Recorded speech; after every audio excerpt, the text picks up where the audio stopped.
That should be better. All good now? Everybody happy? Let me make sure I've got sound now. You got sound? Everybody good? Yeah, there you go. There's an interface oddity on the Rumble Studio, which is that when you press the unmute button, it takes a few seconds to take hold. And if you're in a hurry, you click it once and then you think, oh, that'll work. But you have to click it just right. So sometimes you have to click it and then wait 5 seconds to see if it really clicked. And I didn't wait 5 seconds. I was ambitious. I wanted to jump right in. But I think there's something you missed. Good morning, everybody, and welcome to the highlight of human civilization. It's called Coffee with Scott Adams, and when it's finally working, it's a wonder to behold. But if you'd like to take this experience up to levels that nobody can even understand with their tiny, shiny human brains, all you need is a cup or mug or a glass, a tankard, chalice or stein, a canteen, jug or flask, a vessel of any kind. Fill it with your favorite liquid. I like coffee. And join me now for the unparalleled pleasure of dopamine. At the end of the day, the thing that makes everything better. It's called the simultaneous sip, and it happens right now. Go.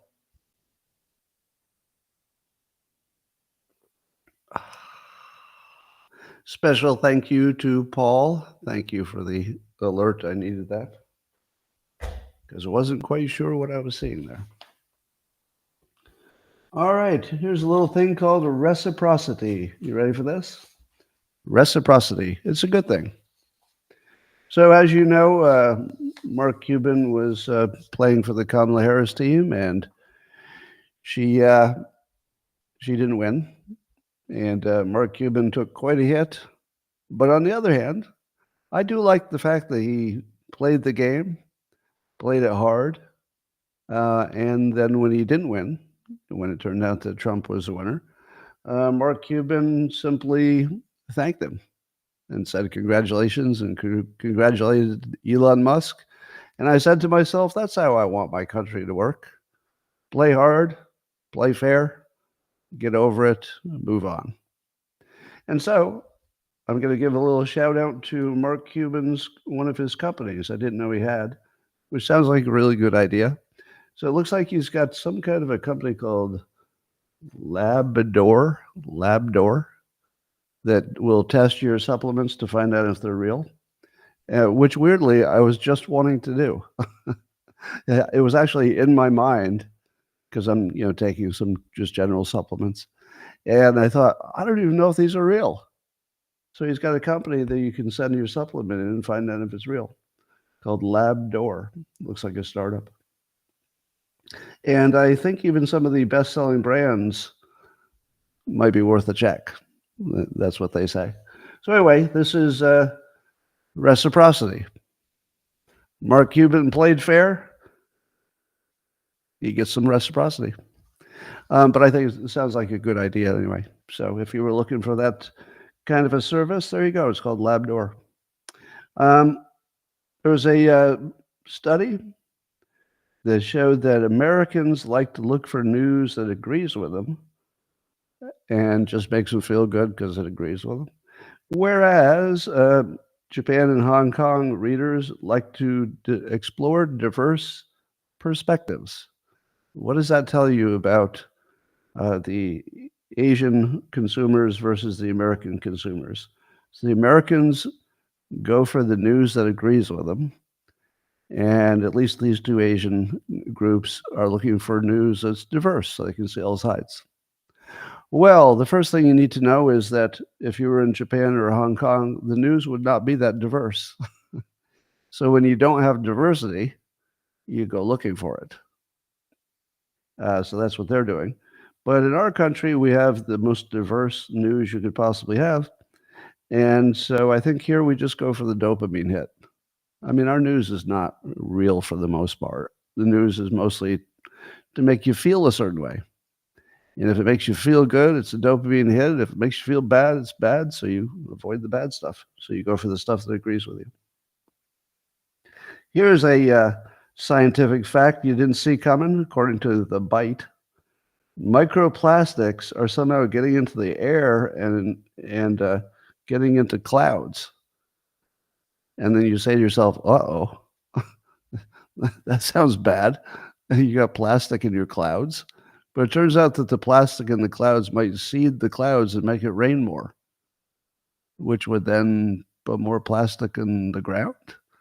So maybe the plastic part's bad, but I ask you this question for the millionth time. Did our climate models include a variable for microplastics increasing the cloud cover and rainfall? Just wondering. I'm just wondering. Did they leave that out? Because if it's completely irrelevant, why is there a big story about it? And if it's completely irrelevant, it seems like there was something very big left out of the models. But if you're worried about the microplastics, fear no more, because there's a plastic-eating insect discovered in Kenya. It's the first of its kind in Africa, according to The Conversation. That's the name of the publication. So apparently there's this little mealworm larvae that can consume polystyrene. So there's a small group of insects that are capable of breaking plastic down. Now, I'm pretty sure there's a way this could go off the rails. We could have like an immense number of mealworm larvae. I don't really want to live in a world that's polluted with microplastics, but I'm not really that much crazier about replacing my microplastics with gigantic floating armies of mealworm larvae. So anyway, maybe there's a way to keep them in a cage and still eat the microplastics. Here's some good news, because it's the golden age and it's only good news from now on. But is it good enough? According to the Financial Post, the U.S. has plans to triple its nuclear power by 2050. Triple its nuclear power. Now you might say, Scott, I've been listening to you for years, and you've been saying for years, nuclear is green, and you need to ramp up that nuclear. And so should I be happy that the U.S. is going to triple its nuclear power by 2050? Well, I don't know. Between Bitcoin and AI and all the power that's going to need, and who knows, maybe self-driving taxis is going to need some electricity too.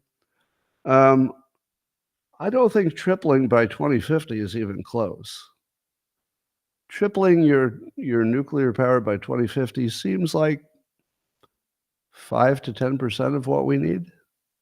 Like I worry that we're not even in the zip code of enough that the AI people would tell us.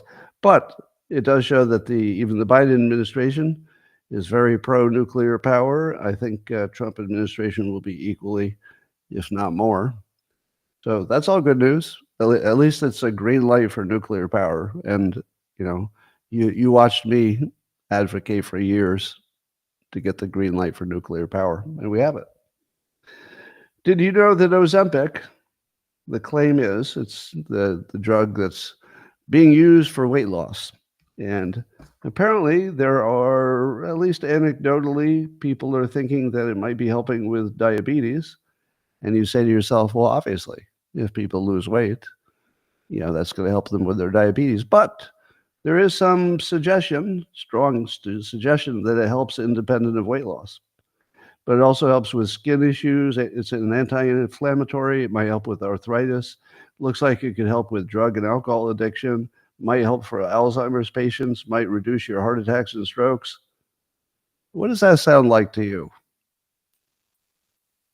Is there any drug that you've heard of before that was made for one purpose and then later, miraculously, turns out all these other things it might help with? Do you know what it reminds me of? Statins. Doesn't that sound familiar? Statins. I remember when statins were for cholesterol, right?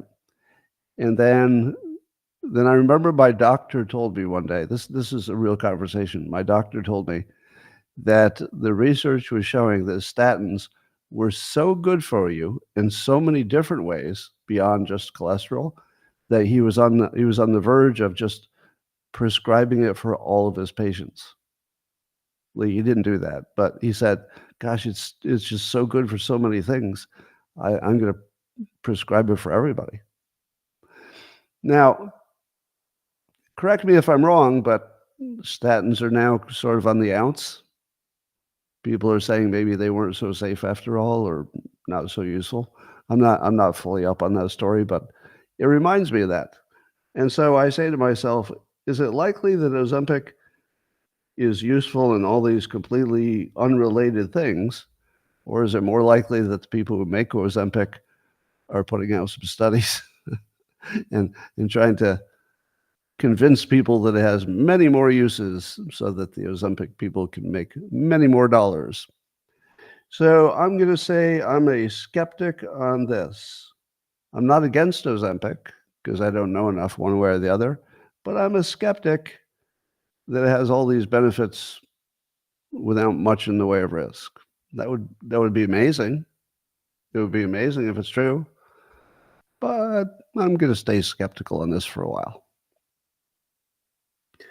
I saw a presentation online that said that you need a full 8 seconds of a hug for the oxytocin to kick in. So you don't get like a full oxytocin hit from your friends where you just give them like the 3-second hug. You gotta embrace them and hold them. Don't let them get away, especially your coworkers. If you're in the office where sometimes your coworkers will hug you, don't let them go. You got to hold them for the full 8 seconds, and that's just the beginning. It only begins in 8 seconds, and apparently there's research that says the oxytocin doesn't just feel good; it's good for your brain. Apparently, it's good for your brain health, and I have other benefits like muscle regeneration, and it reduces age-related loss of muscle mass. So apparently, if you can get somebody who is dumb enough to hug you, the best thing you can do for your health is to trap them and make sure that they don't get down for like, I don't know, 2 or 3 minutes. Really get a good dose of that oxytocin. Okay, that's the worst advice I've ever given. Don't hug people more than they want to be hugged, unless you want to steal their oxytocin.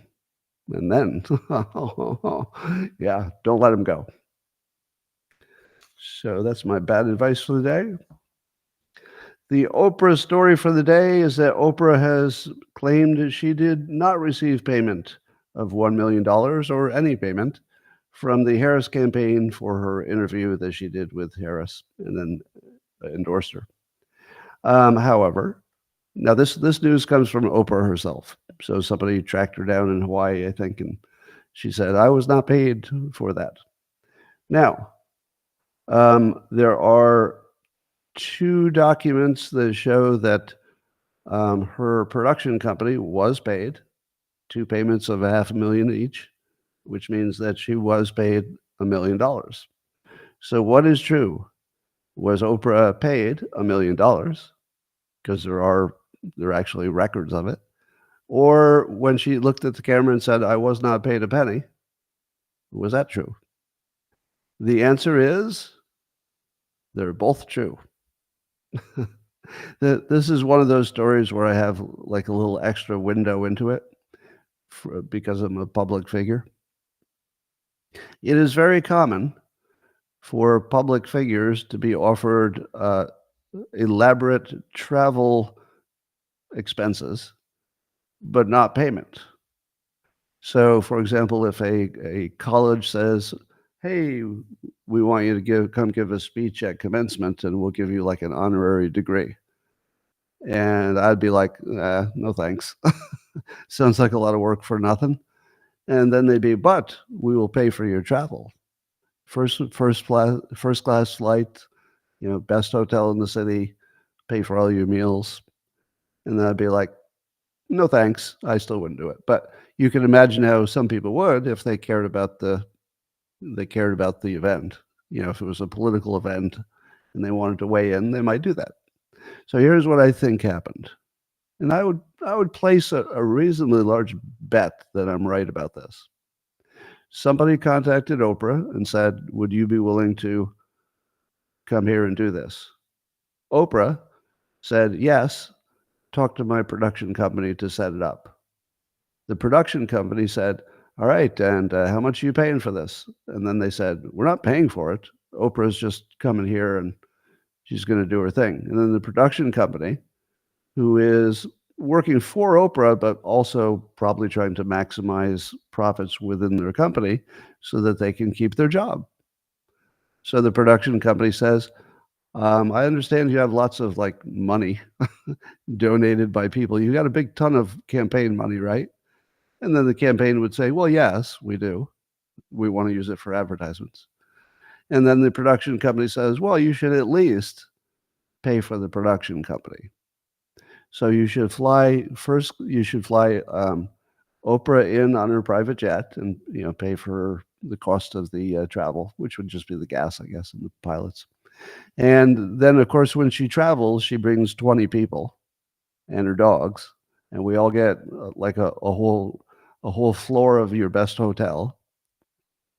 Then we may build a set. And then we may have to, like everybody's got meals and everything.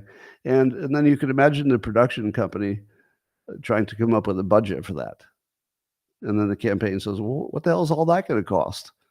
And then the production company goes, oh, let me check. And they come back and they go, it's $1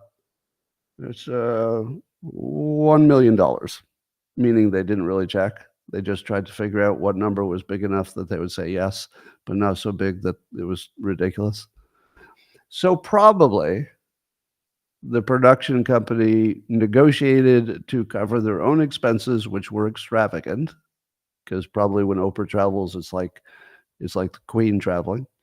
And probably they overcharged the campaign by a lot, but probably it did not go directly into Oprah's wallet. It went into the production company and then got mixed in with the production company's costs and revenues, and may or may not have made her money.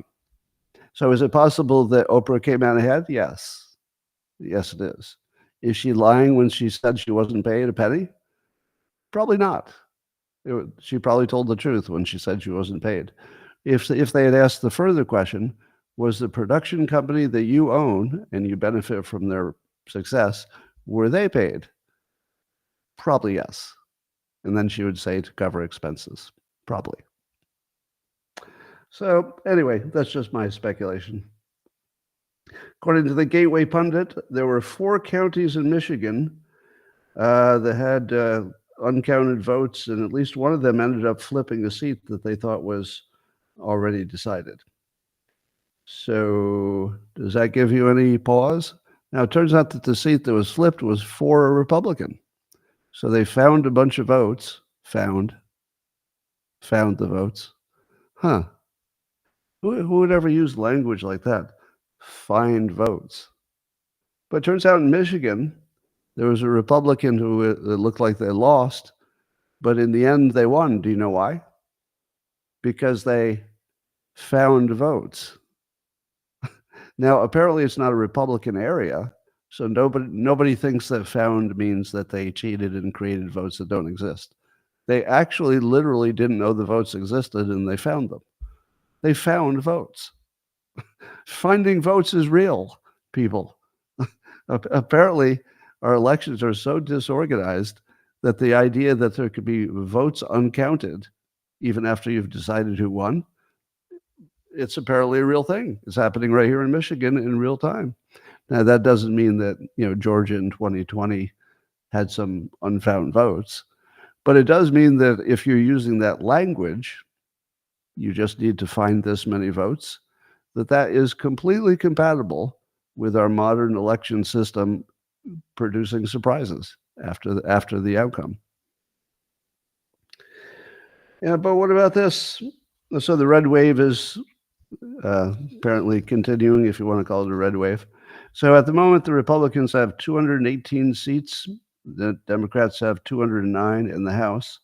That would give Republicans control. There are few races still outstanding, but not enough for Democrats to catch up. Now, how close does this need to be to a tie before the House is useless? It's not like if they have a 1 vote advantage, that the Republicans can go hog wild, right? Because that one vote will never be enough. But is 8 votes, 9 votes? If they had 8 or 9 votes, could Republicans be pretty confident they get everything they wanted? I'm not sure where that number is, but I think we're on the cusp of you could get anything you wanted. I'm not sure. Other conversations about who's taking what job. Apparently, Ohio Governor Mike DeWine would consider Vivek. So I guess since J.D. Vance will be leaving the senatorship in Ohio, the governor can appoint somebody short term, and that person would be, the front runner to run for re-election, of course. But Vivek's name came up. We haven't heard from Vivek if he'd be interested in that. I think at one point he didn't rule it out. But other than that, we don't know. What do you think of Vivek as a governor? Obviously, he could do it. Obviously, he'd be good at it. I'm not sure that's big enough. I think Vivek has already demonstrated that we could use him at a national level. But on the other hand, if he needs to, let's say put in some time, he has to do some serious governance before someday he runs for president, I assume. That might make sense. So I would feel a little bit deprived nationally if he were used for a state. But, if you come up for air in 4 to 8 years, maybe that turned out to be the wisest thing he could have ever done. I don't know. I think that would have as much to do with his personal life and, his kids and whether he wants to live in Washington or be political, but live in the same state he wants to live in. So a lot of considerations. Meanwhile, Kari Lake, according to some projections, but not all, has not won in Arizona. So that would mean Ruben Gallego would be the winner. Now, the votes are not all counted. So I think that technically there would be some chance that she could win, but that would require a lot of finding votes. So it doesn't look like it's going to happen, but it's not physically impossible. However, this would mean that there are more states this time that split the ticket, meaning that they would vote for Trump overall in the state, but when they looked for their senator, they would pick the other party. Don't you expect that would almost never happen? Now, in the real world, it turns out it almost never happens. But it happened like 4 times, 4 different states, I think, which is a little suspicious. So in Maricopa, we're being told to believe, I think it was a Gateway pundit or something said this, we're being asked to believe that 100,000 people voted for Trump for president, but they preferred as their senator an open borders Marxist. That's how Gallego is being described by, I think it was the Gateway pundit. So does that sound real? Do you think that there really could be a whole bunch of people who say, oh, give me the open borders person for a senator, but give me the president who's going to close the border? Does seem a little unusual. But I did see some reaction that AOC got when she asked why would people in her district vote for her but also vote for Trump. And then she showed some of the responses on X. They were actually fascinating. That was actually AOC doing something quite useful and educational there for all of us. Their reasons were not ones you would agree with, but it was stuff like they both are fighting the system. You say, what? Oh yeah, well, Trump is fighting the system, and AOC is fighting the system in a totally different way. So people who are fighting the system like both Trump and AOC. Now, you wouldn't really necessarily come up with that on your own, but anyway. So I'm seeing in the comments the graph that shows that the Trump won all of the states where you have to show your ID, and Harris won all of the states where you don't have to show your ID. which would suggest that cheating is the reason that Democrats won anything. However, that's not the cause and effect you should be looking at. So that feels like misleading, at least, because being a blue state is all you need to say no to ID. So you may have your cause and effect backwards. It's entirely possible, and I will agree, that it could be that the only reason some states are blue is because they don't check the ID of the voters. That's possible. It is far more likely and obvious that if they're blue, they agree with all the things that blue states say. And so they just all say the same thing. So you would get the same exact map, whether the only thing that was happening was they were just agreeing with their team, or it was a massive coordinated RICO plan to steal elections. The map would be exactly the same.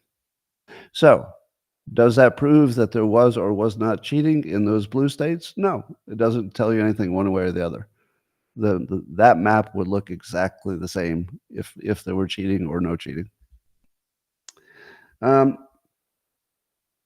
So anyway, do you believe that 4 states had different senator selections than they did president?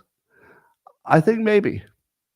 Yeah, as weird as that is, it's within the realm of possibility. It's hard to believe. So, I mean, I wouldn't bet my house on it, but it's within the realm of roughly believable. It's a weird year. Well, but more importantly, a rear admiral is going to give some kind of testimony to Congress coming up about underwater UFOs that have been tailing nuclear subs. So apparently the nuclear subs have had some kind of object trying to get in their behind, and the rear admiral is telling us about it. And here's my take.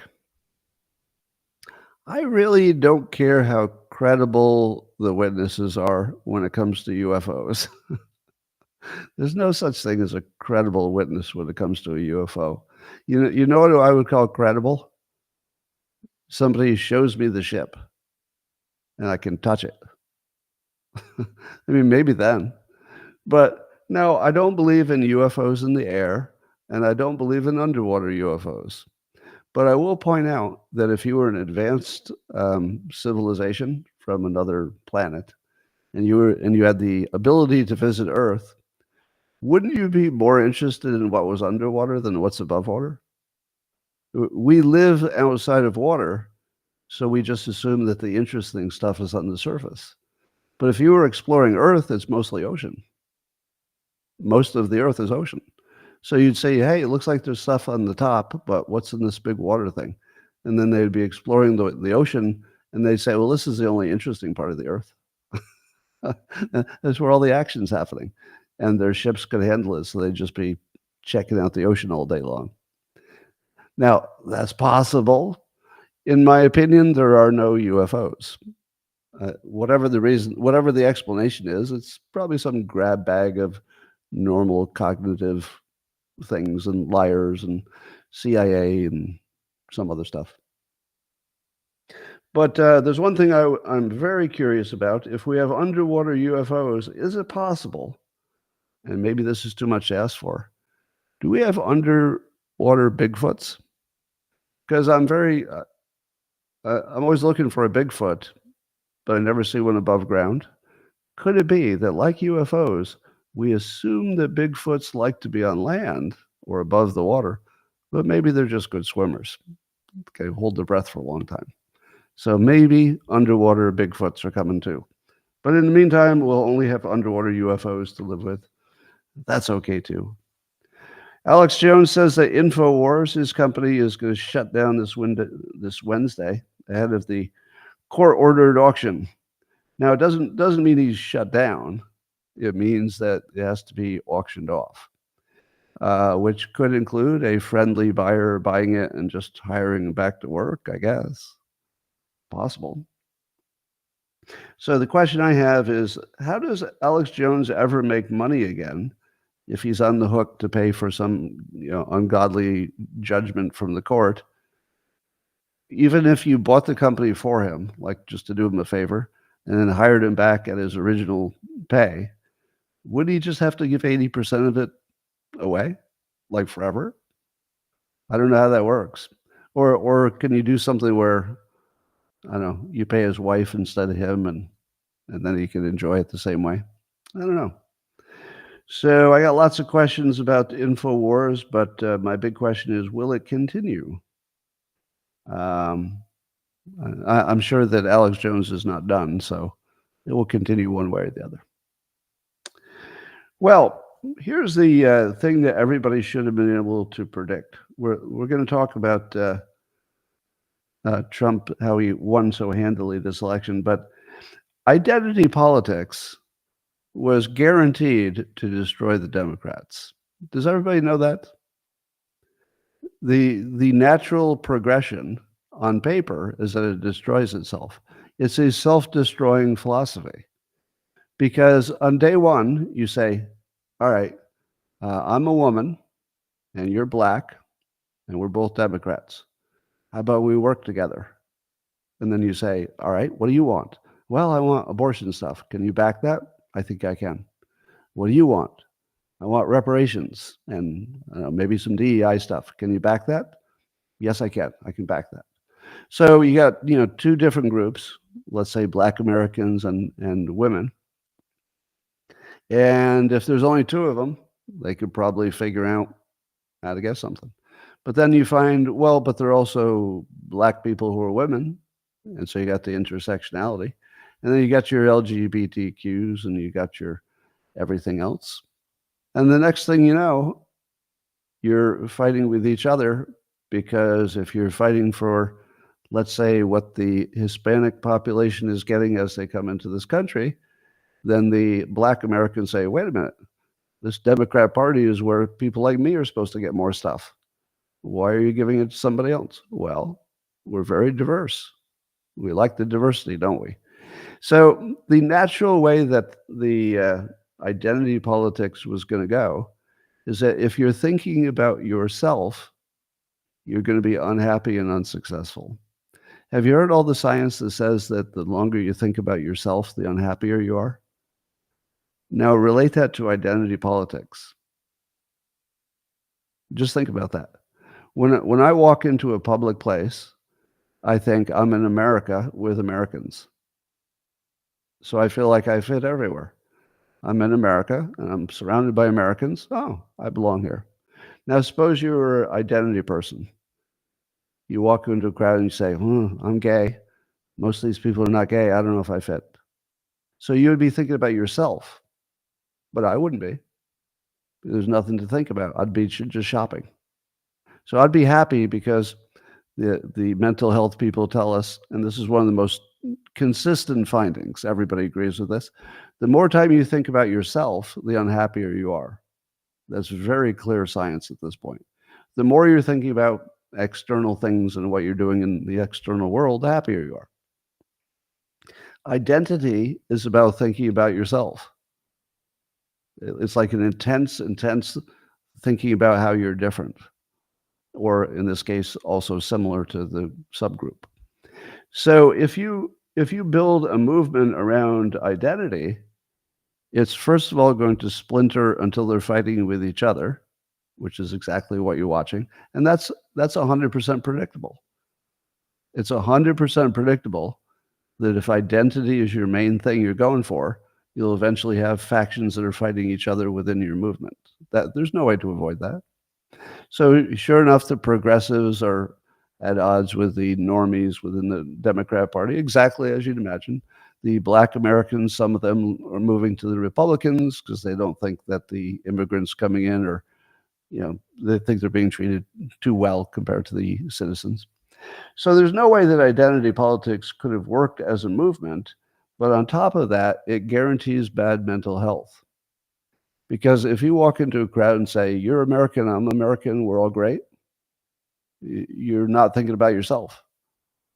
If you walk in and say, oh my God, I think I'm surrounded by Republicans. Ugh, surrounded by Republicans. You're going to be sad. So it's as simple as that. Identity will destroy your organization, guaranteed, over time, and it will make you sad, guaranteed. If you say, let's make America great again, who are you thinking about? You're thinking about the country.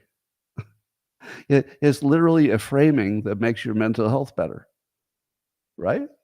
When you think about making the country great, you're outside of your body. You're like, oh, let's fix this thing over here. Let's solve this war over here. Let's fix this inflation. They're all outside my body. But as soon as you say it's about whether you're black or Indian, let's work that out. Well, it's all about you.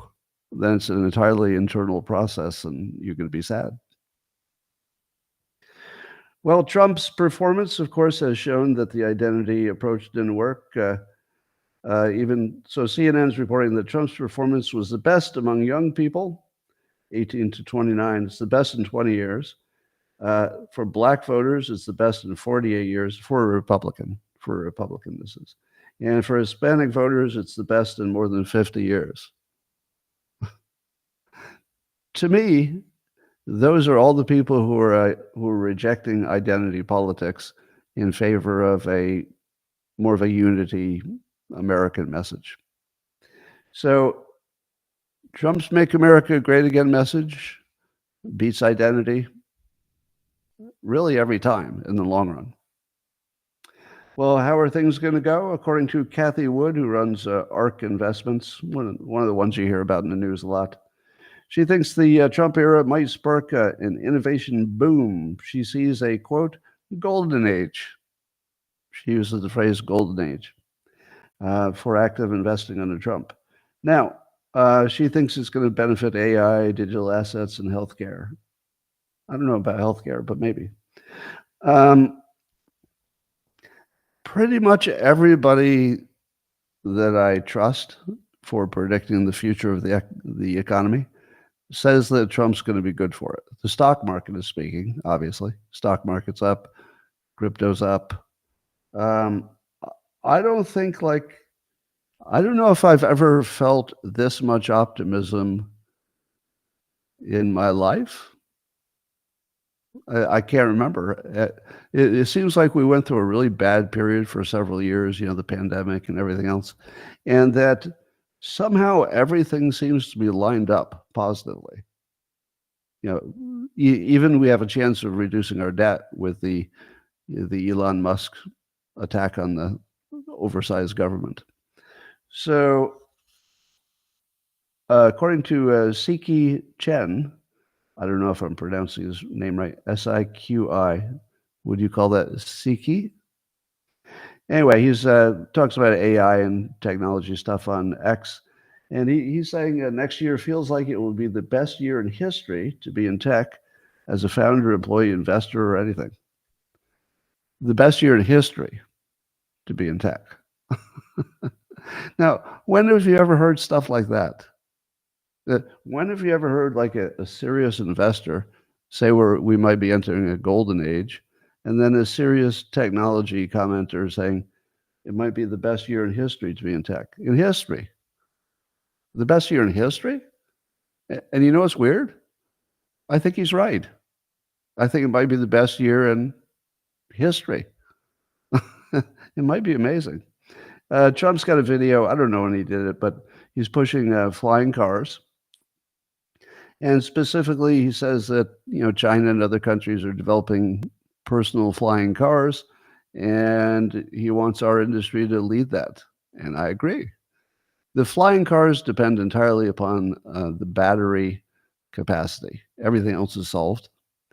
And the battery capacity is, I think, solved now. I think that you can get a decent ride out of an electric tiny airplane now.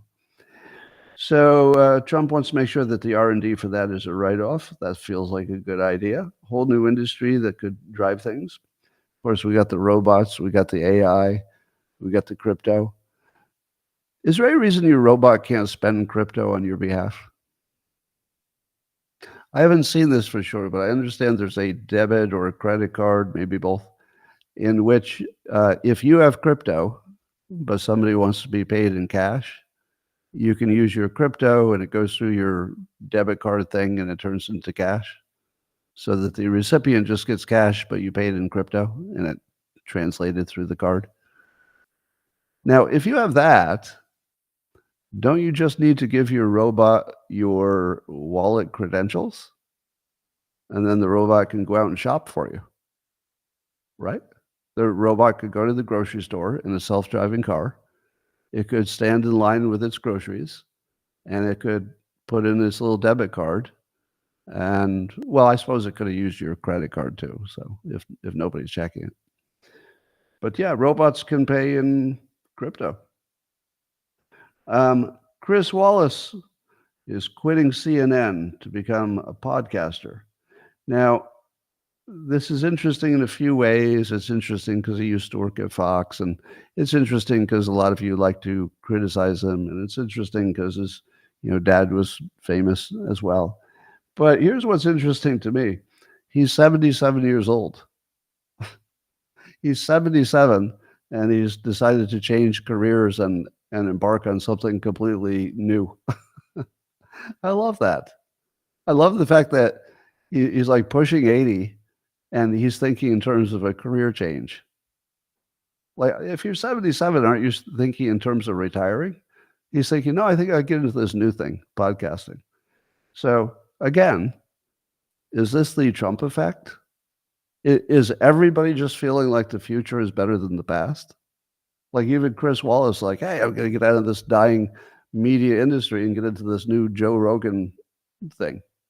By the way, there's a very cool video of Tom Green. Do you remember comedian Tom Green? Hasn't been around much lately. But he's the one who apparently started podcasting. Tom Green made a little TV show, or maybe it was only on the internet, in which he would have a guest, and it wasn't part of any big network or anything. It was just a thing he was doing. And it shows a video where he had Joe Rogan on, and Joe couldn't stop raving about how cool it was to have this, non-network little podcasting thing, and that probably created podcasting. That one experience is probably the reason that Joe Rogan exists as a podcaster. Anyway, according to End Wokeness, and I saw some others, the ratings for MSNBC have collapsed. So just because you enjoy this kind of content, I'm going to give you the names of the hosts and how much their shows are down just since the election. Joy Reid, her audience is down 55%. 55%. Ari Melber, 50%. Chris Hayes, 47. Alex Wagner, 54. Morning Joe, 40. Stephanie Rule, 67. Her audience went down 67%. Andrea Mitchell, down 40%. But here's the punchline. It's the first time that MSNBC beat CNN on the election night coverage. So for election night coverage, MSNBC beat CNN, and they're probably pretty happy about that. Except there's something that maybe they are not aware of or decided not to mention. Is MSNBC not aware that a lot of their viewership is Republicans who are tuned in to watch them cry? Like, actually, literally tuned in to watch them cry. And the reason I didn't watch CNN as much is that CNN had drifted a little bit toward the middle. And I thought that CNN would probably be a little depressed but act professionally, which they did. CNN didn't have any meltdowns at all, I don't think. MSNBC sure did. Were they entertaining? Yes. Are they still entertaining? Yes. Would I like to see more of it? Yes. It's been a week now, and I'm not even a little bit tired of it. I know I'll get tired of winning, but hasn't kicked in yet. So some more dunking. Oh, so CNN's number is also down. Let's say 40% year over year for CNN fall. Oh my God. Yeah, they're just dying. Now, this is proof, isn't it, that the traditional media news is dead, right? MSNBC's ratings are down, CNN's down. So that would prove that that the TV news business is just dead. Except Fox News averaged 2.6 million viewers and a 60% increase from 2023. Fox News is killing it. So maybe the problem with MSNBC and CNN is not structural. Maybe it's not structural. What do I always say about Fox News? Let's see how many times I've said it, if you can repeat it back to me. What do I always say about Fox News that makes it unique among the other news, besides the obvious leaning conservative? There's something else about them. And I say it all the time. They're better produced. They're just better produced. They have better talent, and they have better shows that are just designed better on paper, and they operate better in reality. So it turns out that if you execute and you've got great hosts and you have great content and you have great producers, then there's not so much of a structural problem with the news business, is there? MSNBC and CNN have to deal with the fact that they put clowns on the air. They turned their show into a clown show. Whereas Fox News still does a great job of separating the opinion people from the news people. And that probably has a lot to do with why they get more even Democrat viewers than you would expect. It's just a higher quality operation. All right, here's my favorite. We're going into why the Democrats lost.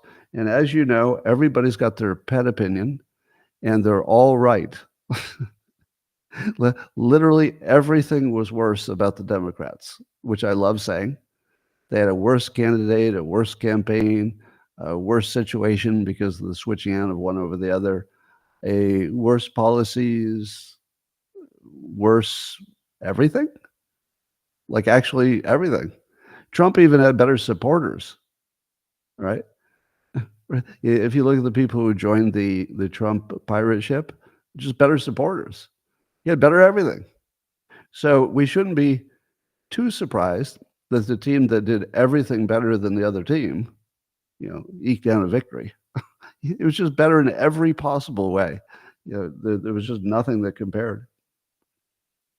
According to the Free Press's Peter Savodnik, and he was explaining why, in his opinion, the Democrats blew it. He said, quote, "They didn't lose because they failed to trot down enough celebrity influencers. They lost because they were consumed by their own self-flattery, their own sense of self-importance. They should have spent the past 8 years learning from the Republicans, very honest, if flawed, conversation about the plight of America. But they insisted on talking to themselves about the things that made them feel morally superior." Now, of all the explanations I've heard that try to give you sort of a summary of what went wrong, that's pretty good. Now, it's not complete. Like I said, if one side does everything right, including surviving an assassination attempt, and the other side does everything wrong, including picking Wallace for vice president, of course it should go this way. But it is also true that the Democrats did seem to focus on self-flattery. And the Republicans did seem to focus on the plight of America. And do you see the pattern? Let's put it in other words that will now sound familiar from this live stream. So according to Peter Savodnik of the Free Press, the Democrats were focused on themselves. They were focused about their own feelings and their moral superiority. They were thinking about themselves, which makes you sad and also not very effective. The Republicans were thinking about the plight of America, and as Peter says, even if flawed, which, by the way, I appreciate that framing. Nobody's perfect, so if you put in a, including flaws, I always accept that because everybody has some.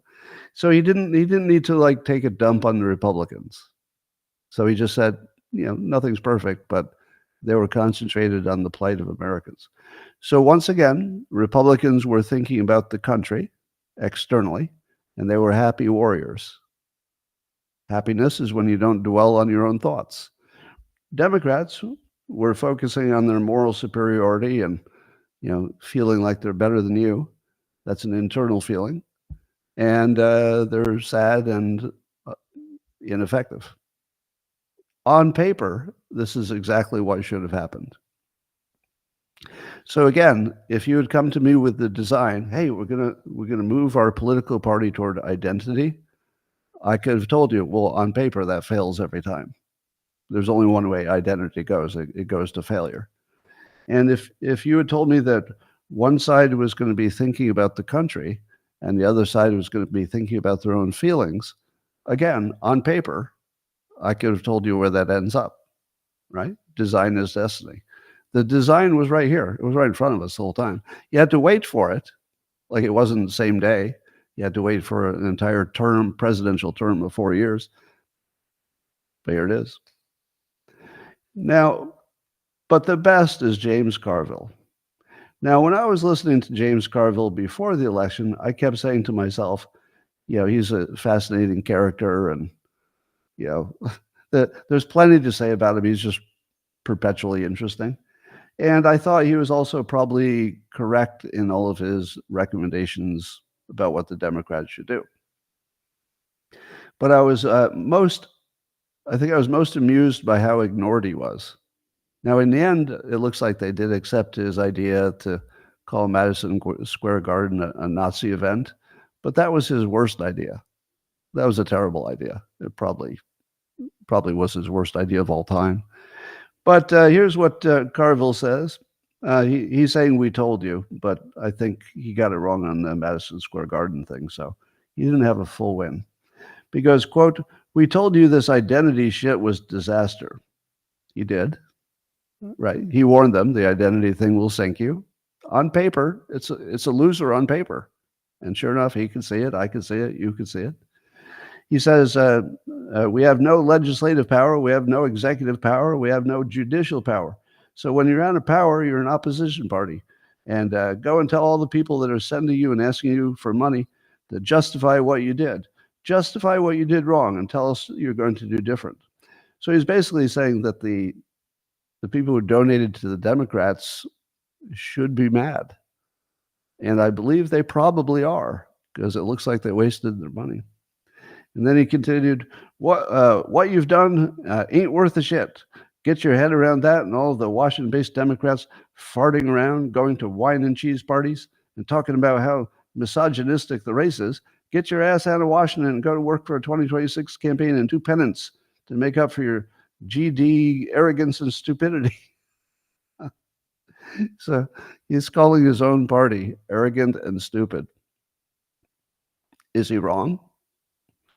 Well, obviously they're not all arrogant and stupid, as any large group does not equal any particular two-word description. But certainly the people in charge acted that way.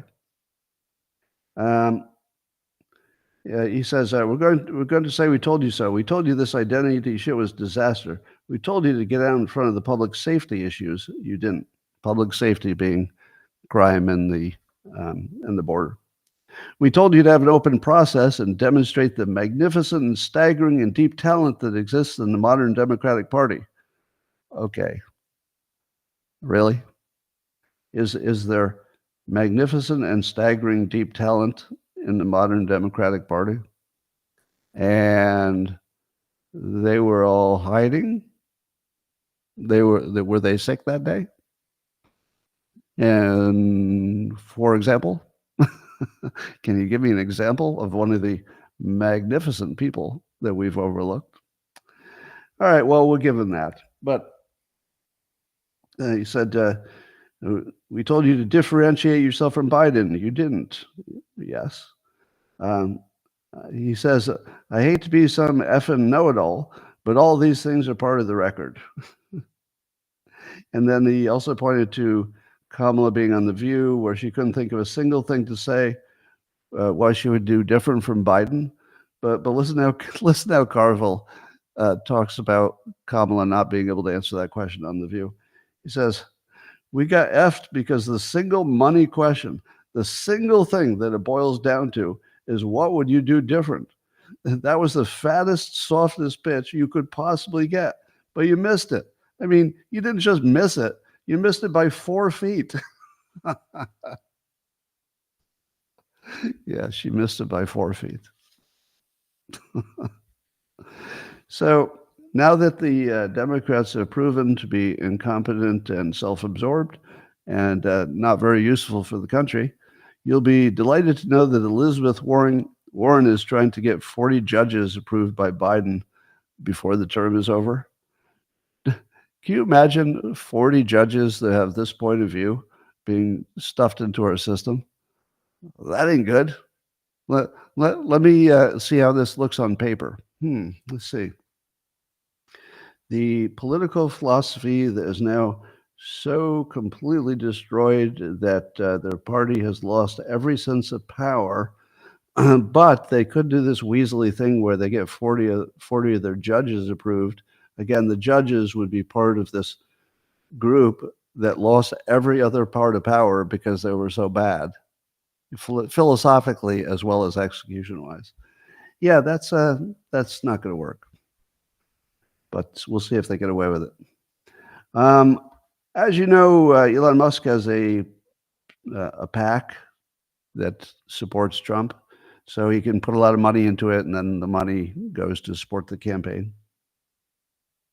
And apparently, according to Elon, he's going to keep it open even though the race is over, because he's going to keep it over to fight Soros's efforts around the country, where he's going to keep grinding, he says, increasing Republican registrations in key districts in preparation for special elections and midterms and primaries.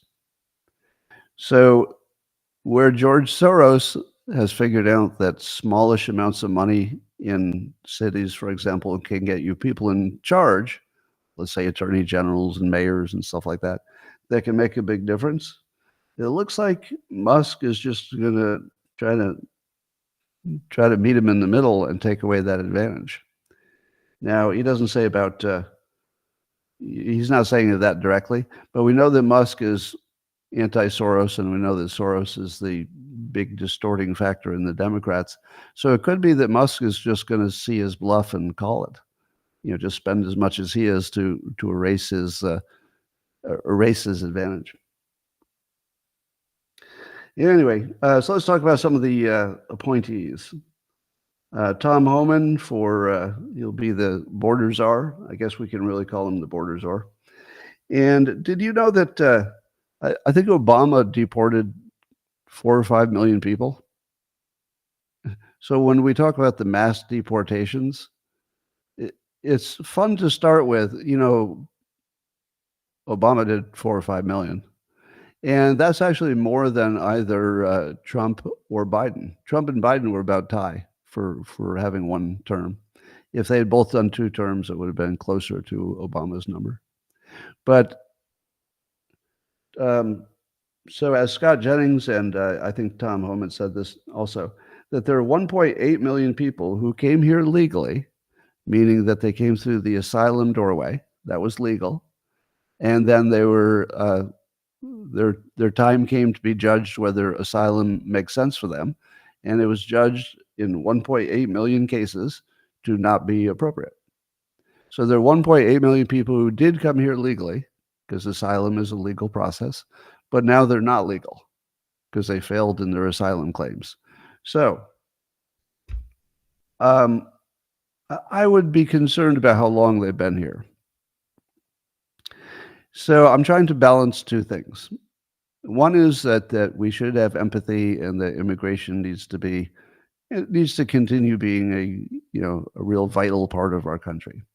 Can't close it down, obviously, but you can't have it go wild. So here's the situation that makes the most sense to me: that the way our officials talk about it should be extreme, but the way we treat it should be more discerning. Does that make sense? So this is one of those cases where the way you talk about it should not match the way you're acting. Normally, I'd say that's a minimum requirement for anybody who's in charge. You got to say the things you're going to do and then do the things you're going to say. This is one of those cases where you shouldn't. You should talk in the maximum aggressive terms to make sure fewer people come in because they won't think they can stay. But then when you actually do it, you should start with the criminals. And then secondly, this 1.8 million people the courts have ordered out, I feel like I'd take a look at them a little more granularly. Because I don't feel completely comfortable kicking somebody out who has, had 3 kids since then and they're working a job and paying taxes. Do you really want to kick them out? What are you getting for that? What's your benefit? There's a company that doesn't have an employee. There's a family that's dislocated. Where's the upside? If you can close the border for me and you can get rid of the criminals, then I can get real empathetic for people who are contributing. If you're contributing, I'm okay if the language is tougher than the actions. And I think everybody is. Honestly, nobody wants to say this out loud, but I think most of us fall into the category of you have to say whatever you need to say to, stop the bleeding. But then after you stop the bleeding, you got a little time, right? Then maybe look at it a little bit more closely. That's what would make me happy. Apparently, Trump is going to name Kash Patel as CIA director. I don't know if that's official. Some of the news might be premature. Do you think Kash Patel is actually going to be named CIA director? He seems to be somebody who is very much, I would trust to be on Trump's side, and he's going to need that in the CIA. So there are a few jobs here where I would put the trust above experience. Not normally. Normally, I'd put the experience because trust isn't usually an issue. But we have such a severe trust problem that we think that parts of the government might be trying to kill Trump, that for the entities that are the most critical to the risk of the chief executive, I want a loyalist. Give me a loyalist. So if Kash Patel is a smart, capable loyalist, I'm going to care a lot less about whether he's had 26 years in intelligence services or something like that. So I'm feeling positive about that one. Apparently, Kristi Noem is going to be nominated as Homeland Security head. How do you feel about that one? Kristi Noem for Homeland Security. I'll give you my first impressions, then my subsequent impressions. First impression is, wait a minute, what background or qualifications does she have for one of the toughest jobs in the country? So I'm not sure that she qualifies on experience. And then I say, what's up with that? And it has to be confirmed, so we don't know if it'll happen. But did you know that Homeland Security includes management of the Secret Service? Who would you want in charge of Homeland Security if you knew they were in charge of the Secret Service? Again, I would not normally say this is a good idea, but in this very specific case where Trump is he's at risk of being killed by insiders, I want a loyalist in charge of the Secret Service. That's what I want. Now, I don't think we have to worry about experience too much because she'll be surrounded by experienced people all over the place. And not worried about that. But as Michael Schellenberger pointed out on Guffeld, the Department of Homeland Security was part of the massive censorship effort. So you don't really need, if you're part of the censorship effort, you don't have to be like an experienced Homeland Security person to say, stop that. Let's not be part of the, misinformation censorship stuff.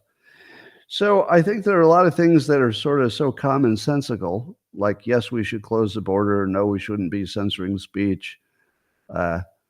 Yes, maybe we need to look into the Secret Service and what happened with the Trump attempted assassinations. So I think these all are things which are handleable by an ordinary, smart, capable person. Now, what else it does? Well, we'll get to that.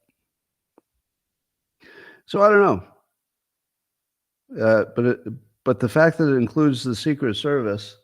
So if I were going to name loyalists who you could say for sure would be pro-Trump, to the death, probably Kash Patel and Kristi Noem would be in my top 20.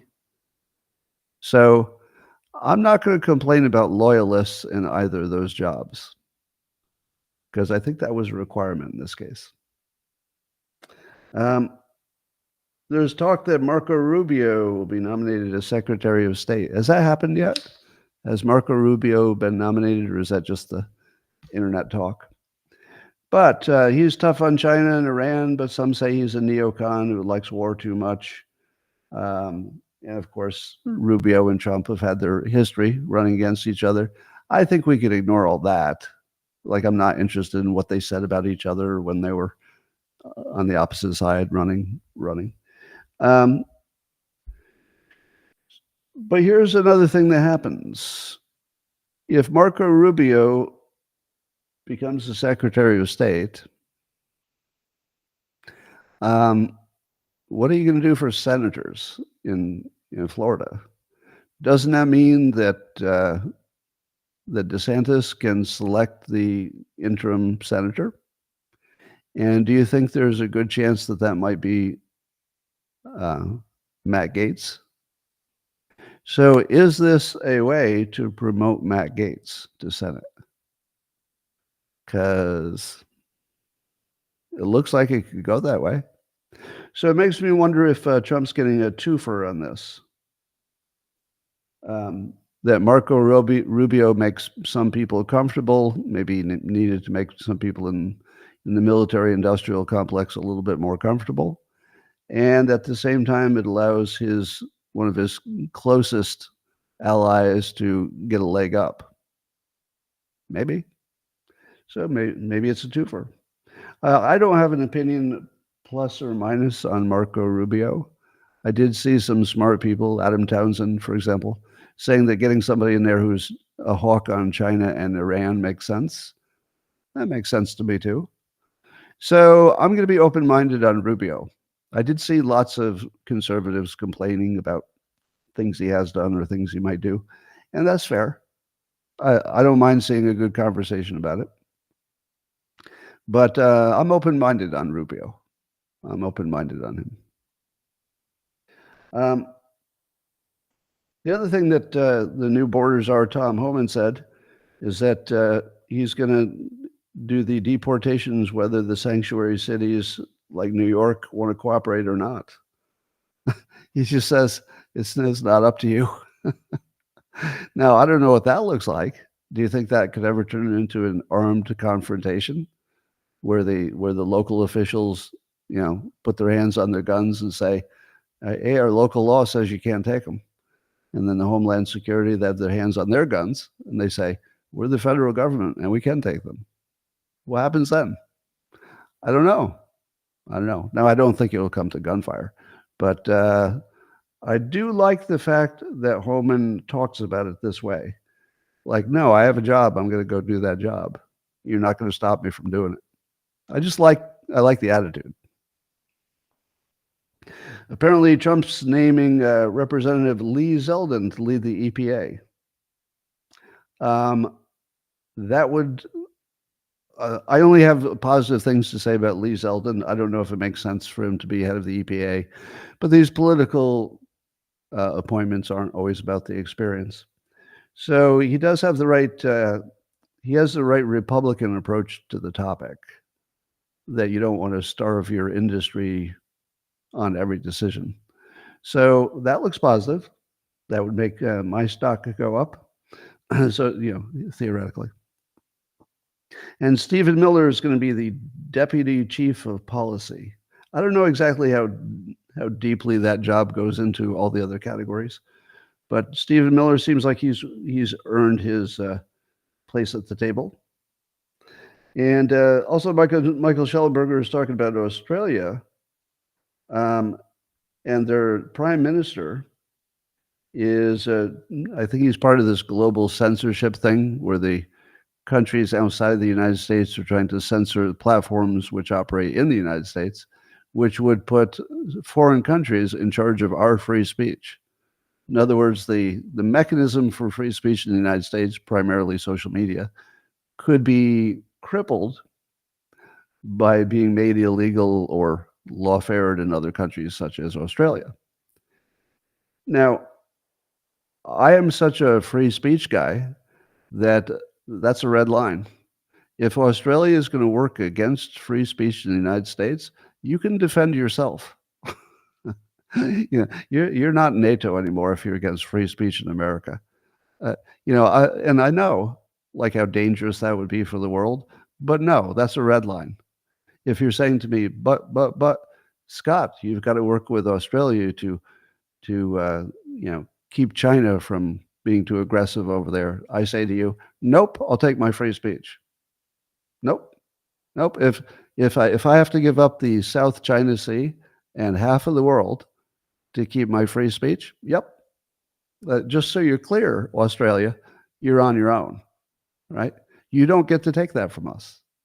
If you think that we're going to call your bluff and like, oh, we'll roll over, you can censor our internal speech in America, nope. Hard no. Not negotiable.